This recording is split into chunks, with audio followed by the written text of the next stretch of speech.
Cette route du Rhum, je l'appréhende de la meilleure des manières. Ce qui est sûr, c'est que c'est pas un hasard d'être là, c'est l'aboutissement d'un programme unique, le programme des filières du talent des CNS, dont le parrain est Marc Tiercelin. C'est l'aboutissement de 3 années d'abord de sélection, ensuite de travail avec Marc et l'équipe. Ce qui est sûr, c'est que c'est des rêves de gamins qui se réalisent avec être là dans ce bassin au milieu de Michel Desjoyaux, Roland Jourdain, dans la classe, on va dire, reine de cette route du Rhum. C'est incroyable pour moi et puis je vais tout faire pour remercier à ma manière des CNS, Marc et l'équipe, c'est-à-dire en faisant une course propre, belle, pleine et puis en espérant un résultat à Pointe-à-Pitre qui serait carrément magique, une grosse cerise sur un gros gâteau. Le fait d'avoir été l'apprenti de Marc durant ces 3 années a été pour moi un accélérateur de temps, un accélérateur de carrière. J'ai pu bénéficier de toute son expérience de ces bateaux-là et de ces grandes courses océaniques. L'année 2009 a été vraiment centrée sur l'apprentissage du support avec la découverte de ces engins qui sont hautement technologiques.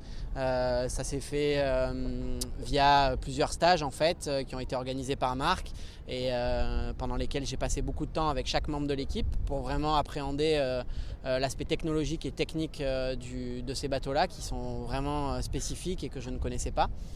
Et l'année 2010 a été vraiment l'année du solitaire où là, justement, c'était pour Marc laisser son apprenti voler de ses propres ailes, découvrir l'autonomie sur ces bateaux-là, à la fois sur l'eau mais aussi à terre, puisqu'il m'a fallu prendre le leadership au niveau de l'équipe aussi et gérer toutes les composantes de ce type de projet.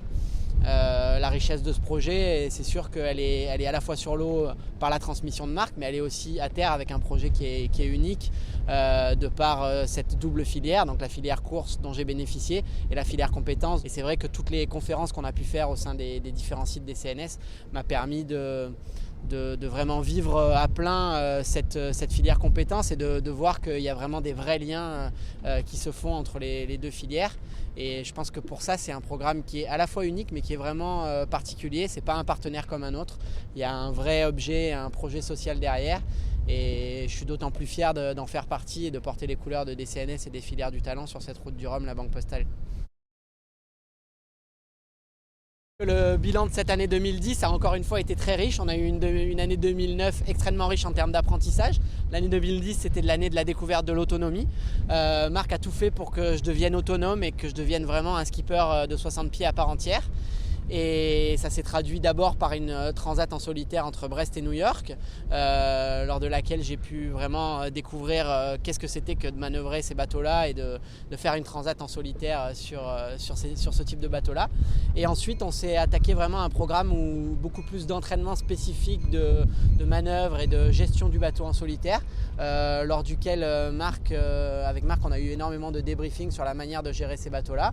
Et puis la saison s'est achevée, on va dire la préparation de la route du Rhum, la Banque Postale s'est achevée avec des stages à Port-la-Forêt avec les autres skippers qui sont ici présents, les autres skippers bretons.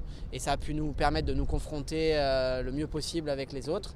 Et donc on voit qu'on est dans le coup, on est dans le match. Maintenant à moi d'écrire l'histoire et d'être à la hauteur de toutes les ambitions que Marc et que des CNS ont mis en moi.